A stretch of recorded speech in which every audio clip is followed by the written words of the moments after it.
तो कहानी की शुरुआत होती है और हमें फ्रैंक नाम के एक आदमी को दिखाया जाता है जो कि एक बार के सामने खड़ा होकर किसी लड़की को ताड़ रहा होता है। जिसके बाद हम देखते हैं कि फ्रैंक अब बार के अंदर जाकर बैठ जाता है और वो लड़की भी उसके पास जाकर बैठ जाती है और वो उससे कहती है कि इस बार में जो कोई भी आता है उसे कम से कम एक बोतल बियर तो खरीदनी ही पड़ती है। यहाँ पर बातों ही बातों में वो लड़की फ्रैंक को अपनी बातों से इंट्रोड्यूस करती है और वहाँ पर वो अपना नाम उसे डैनी बताती है और इसके साथ साथ वो बताती है कि वो एक प्रोस्टिट्यूट भी है। अब वो फ्रैंक से कहती है कि अगर तुम चाहो तो हम दोनों मिलकर एक रंगीन रात बिता सकते हैं। अब आगे बहुत ही चौंकाने वाली चीज सुनने को मिलती है।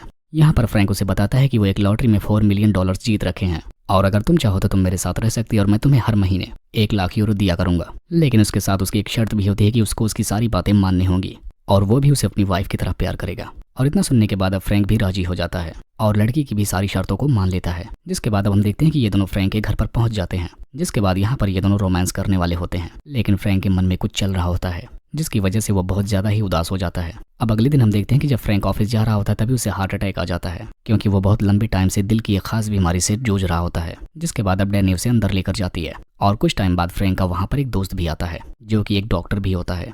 अब वो डॉक्टर जब डैनी को इसके साथ देखता है तब वो कहता है कि तुम्हें इसके साथ नहीं रहना चाहिए क्योंकि अगर तुम डैनी के साथ जब भी इंटीमेट होगे तभी तुम्हें हार्ट अटैक का खतरा बढ़ जाएगा। लेकिन यहाँ पर फ्रैंक उस डॉक्टर की बातों को अनसुना कर देता है जिसकी वजह से डॉक्टर बहुत ही ज्यादा गुस्सा हो जाता है और फ्रैंक के ना समझने की वजह से वो डैनी के पास जाता है। यहाँ पर वो डैनी को समझाता है कि फ्रैंक को अकेले ही रहने दो, नहीं तो उसे हार्ट अटैक आने का खतरा बढ़ जाएगा।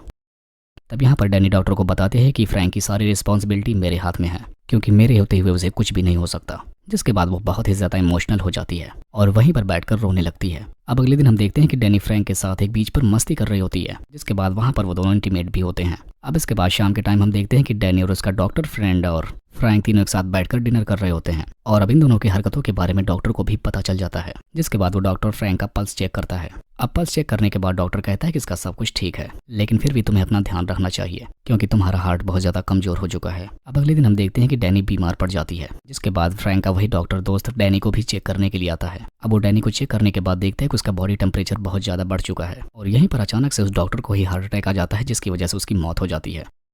अब अपने डॉक्टर दोस्त के मर जाने के बाद फ्रैंक बहुत ही ज्यादा उदास हो जाता है लेकिन वो उससे उभरने की कोशिश करता है। अब हम देखते हैं कि ऐसे ही बहुत सारा वक्त गुजर जाता है जिसके बाद फ्रैंक अब अपने दोस्त के सदमे से बाहर आ चुका होता है और अब वो काफी खुश भी रहने लगा था। अब फ्रैंक के बहुत ज्यादा खुश रहने के बाद उससे ऑफिस के सारे लोग पूछने लगते हैं कि तुम आखिर इतने खुश कैसे रह लेते हो। जिसके बाद फ्रैंक अब उन सारे लोगों को डैनी के बारे में बताने लगता है। जिसके बाद अब फ्रैंक अपने ऑफिस के लोगों को डैनी से मिलवाने के लिए उन सबको अपने घर पर लेकर आता है लेकिन वहाँ पर वो देखता है कि डैनी अब है ही नहीं क्योंकि वो तो अब फ्रैंक को छोड़कर जा चुकी है। और अब ऐसा देखने के बाद फ्रैंक बहुत ही ज्यादा अपसेट हो जाता है। जिसके बाद अब वो डैनी को ढूंढने के लिए उसी बार में वापस जाता है और यहाँ पहुंचकर वो देखता है कि डैनी ने फिर से प्रोस्टिट्यूट के धंधे को जारी रख दिया है। तब तक डैनी के पास एक कस्टमर आकर उसे टच करने की कोशिश करता है लेकिन तब तक डैनी कहते हैं कि मैंने एक अच्छी लाइफ जीने की शुरुआत की थी लेकिन मैं कर नहीं पाई। जिसके बाद अब फ्रैंक बार में जाकर बैठ जाता है। तभी वहाँ पर एक दूसरी प्रोस्टिट्यूट उसके पास आ जाती है और वो उससे कहती कि तुम्हारी जो भी परेशानी है मैं उसे दूर कर सकती हूँ, बस तुम मेरे साथ चलो। जिसके बाद अब फ्रैंक उसके साथ चला जाता है और अब फ्रैंक उसके साथ जा ही रहा होता है तभी डैनी पीछे से उसे आवाज देती है और अब उसकी इन हरकतों की वजह से वो फ्रैंक से माफी भी मांगती है। यहाँ पर डैनी बताते हैं कि मैं तुम्हारे साथ खुश तो थी लेकिन मेरी जिंदगी में एक ऐसा इंसान भी है जिससे मुझे बहुत डर लगता है और वो बहुत खतरनाक है। लेकिन फ्रैंक को उसकी इन बातों पर विश्वास नहीं होता है। तब फ्रैंक उससे कहता है कि तुम तो मेरे साथ बस पैसों के लिए थी। लेकिन अब फ्रैंक के मुंह से ऐसी बात सुनने के बाद डैनी को काफी गुस्सा आता है और उसके सारे पैसे उसके मुंह पर मार देती है और वो फ्रैंक से कहती है कि मैं बस तुम्हारा साथ चाहती थी। जिसके बाद हम देखते हैं कि डैनी फ्रैंक को एक चार्ली नाम के माफिया से मिलवाती है और वो माफिया फ्रैंक से कहता है कि डैनी सिर्फ मेरी है और तुम उसका बस ख्याल रखोगे। जिसके बाद अब फ्रैंक डैनी को अपने घर पर लेकर आता है और हम यहीं पर देखते हैं कि वो माफिया भी यहीं पर होता है और यहाँ पर वो माफिया फ्रैंक के सामने एक शर्त रखता है। वो कहता है कि अगर तुम्हें डैनी हमेशा के लिए चाहिए तो तुमने जो 4 मिलियन जुए में जीते थे वो मुझे देने होंगे।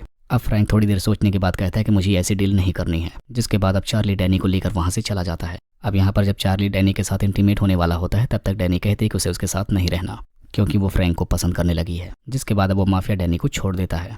जिसके बाद हम देखते हैं कि डैनी फ्रैंक के घर पर जाती है और वहाँ पर वो देखती है कि फ्रैंक किसी और के साथ इंटीमेट हो रहा होता है। अब जब वो लड़की इंटीमेट होकर वहाँ से चली जाती है तब फ्रैंक उसे बताता है कि असल में उसने कोई लॉटरी जीती ही नहीं थी, उसने बस ऐसा इसलिए उससे कहा था ताकि वो उसके साथ खुशी से रह सके। और ऐसा सुनने के बाद डैनी बिल्कुल शॉक्ड हो जाती है लेकिन फिर भी उसके साथ रहने लगती है। अब इसके बाद हम देखते हैं कि एक दिन फ्रैंक के घर में पार्टी हो रही होती है और उसके सारे ऑफिस के लोग वहाँ पर आए होते हैं और यहाँ पर ये सारे लोग डैनी की तारीफ कर रहे होते हैं क्योंकि वो काफी ज्यादा खूबसूरत होती है।